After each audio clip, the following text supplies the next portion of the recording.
नमस्कार। सबसे पहले तो अंता की जनता का बहुत बहुत धन्यवाद, आभार।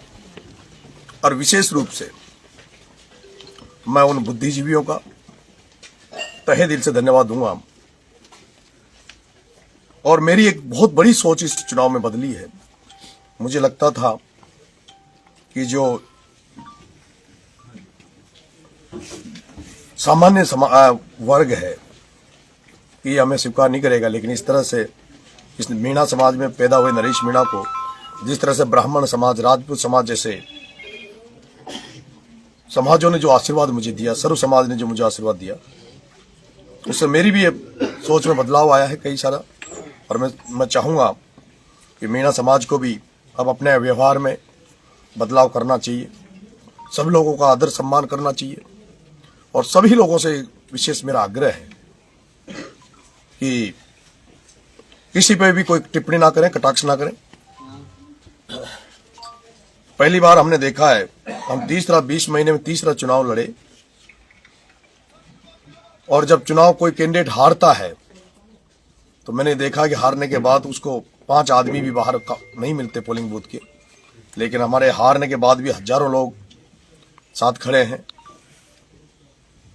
और ज्यादा जोश से लोग ये कह रहे हैं कि और डबल ताकत से नरेश का साथ रहेंगे। चुनाव हारे हैं, लेकिन जनता के दिलों में हमारी मेहनत ने, हमारे संघर्ष ने जगह बनाई है। हो सकता है जो भाजपा चुनाव लड़ी है, हम जो चुनाव लड़े, मुझे ध्यान है बीजेपी की सरकार थी, सब कुछ था, लेकिन कांग्रेस का आगे जाना ये साफ जाहिर करता है कि 8 से 10 हजार रुपए पर वोट बांटा गया। और बहुत बड़ी संख्या में 150 करोड़ रुपए खर्च करके कोई व्यक्ति अगर बिना पैसे वाले कैंडिडेटों से अगर जीत जाए तो मैं नहीं मानता वो जीत है। लेकिन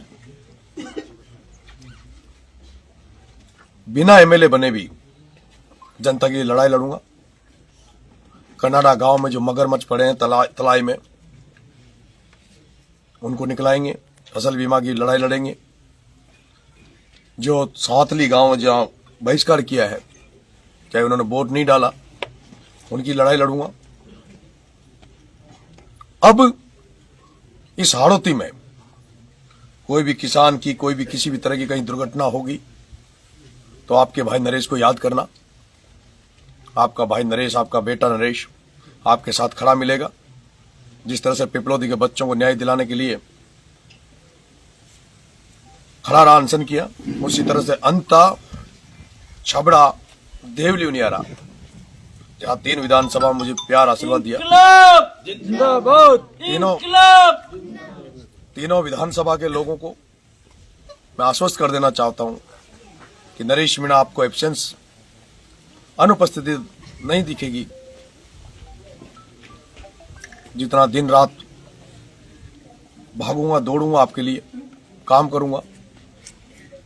मुझे पता है कि जितनी ताकत से जनता हमारे साथ खड़ी है और जिस तरह से जनता का साथ था कि प्रशासन ने भी इस चुनाव में कोऑपरेट किया। और मुझे लगता है कि जो भ्रष्टाचार की लड़ाई हम लड़ेंगे खिलाफ, वो पूरी ताकत से लड़ेंगे। मेरा ये भी आग्रह है कि कल मैंने सोरसल माताजी से पैदल यात्रा आरंभ की थी, लेकिन सबका अभी मानना है कि अभी कुछ दिन रुककर, क्योंकि मुझे 16 तारीख को जगत गुरु शंकराचार्य जी ने भी मुझे समय दे रखा है। तो 16 तारीख को मैं काशी जाकर जगत गुरु शंकराचार्य जी का आशीर्वाद लूंगा और उसके बाद सबसे मिलकर फिर पैदल यात्रा की डेट जो है वो स्थगित नहीं की है, वो हमने आगे की है। जल्दी डेट तय करेंगे। एक बार पूरी अंता विधानसभा में पैदल नंगे पैर पूरे अंता विधानसभा का में जाएंगे, समस्या जानेंगे। और उसके बाद छबड़ा में जाऊंगा, छबड़ा में भी नंगे पैर पैदल पूरी विधानसभा में घूमूंगा। और उसके बाद देवली उनियारा। और उसके बाद क्योंकि हम जिस इंकलाब का नारा लेकर जिस भगत सिंह की फोटो लगा के चल रहे हैं, 23 मार्च को जो शहीद दिवस है, उस शहीद दिवस पर 12 में एक बड़ा कार्यक्रम की मैंने रूपरेखा बना रखी है, जिसमें सभी युवा साथियों से आह्वान करूंगा कि मैं 23 मार्च शहीद दिवस के दिन ब्लड डोनेशन का कैंप हम लोग रखेंगे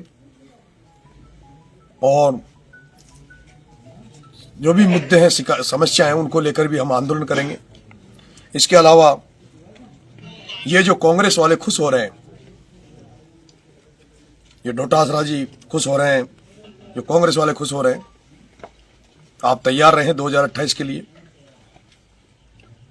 बिहार चुनाव पर भी आप अपने मन की वो रखें। 2028 का चुनाव अब हनुमान बेनीवाल, राजेंद्र जी गुडा, अरविंद जी केजरीवाल साहब, अखिलेश जी यादव साहब, HDPI, तो तमाम लोग जो भ्रष्टाचार के खिलाफ आम जनता की लड़ाई लड़ते हैं, इनसे मैं मिलने जाऊंगा। अखिलेश जी यादव साहब से मिलूंगा, अरविंद जी केजरीवाल साहब से मिलूंगा। और जब तक इस हाड़ौती को इन धन्ना सेठों से, पूंजीपतियों से आजाद नहीं करा दूंगा, तब तक रुकूंगा नहीं। मुझे पता है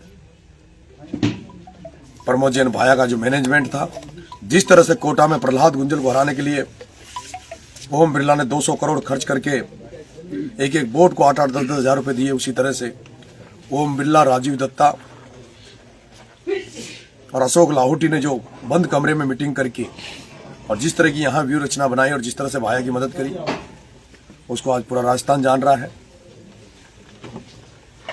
मैं आप तमाम लोगों को बहुत बहुत धन्यवाद दूंगा, आभार व्यक्त करूंगा कि 20 महीने में मुझे इस राजस्थान की जनता ने, मेरे साथियों ने मुझे तीसरा चुनाव लड़ाया। और ये चुनाव सबने देखा होगा किस मजबूती के साथ मेरे साथियों ने ये चुनाव मुझे लड़ाया, किस तरह का मैनेजमेंट, शानदार मैनेजमेंट रहा। सबने काबिल तारीफ मेहनत करी और जिसका नतीजा था कि हम लोग, जो बीजेपी सरकार सत्ता में है, वसुंधरा जी ने जो कैंप कर रखा था, उसके बावजूद भी बीजेपी के बराबर हमारे वोट आए। वो तो एक नरेश नाम का कैंडिडेट नहीं होता, ये षड्यंत्र करके उसको नहीं लड़ाते तो शायद हम सेकंड रहते, पर 100 वोटों में मुझे नहीं लगता कोई फर्क है। और जो 20 से 30 हजार वोट जो लास्ट के 2 नाइट में इन्होंने खरीदे थे पैसे, मैं ये भी निवेदन करूंगा प्रशासन से कि जो 22 करोड़ रुपए जो पकड़े गए हैं चुनाव में, उन 22 करोड़ रुपए को सार्वजनिक करना चाहिए कि वो 22 करोड़ रुपए किसके थे, कहां से आए थे, उसको सरकार को, प्रशासन को सार्वजनिक करना चाहिए। और हाड़ौती की जनता से आग्रह, निवेदन है कि इस भ्रष्टाचार के खिलाफ जो मेरी लड़ाई है उसमें समर्थन करें, आशीर्वाद दें। बहुत बहुत धन्यवाद। राम राम।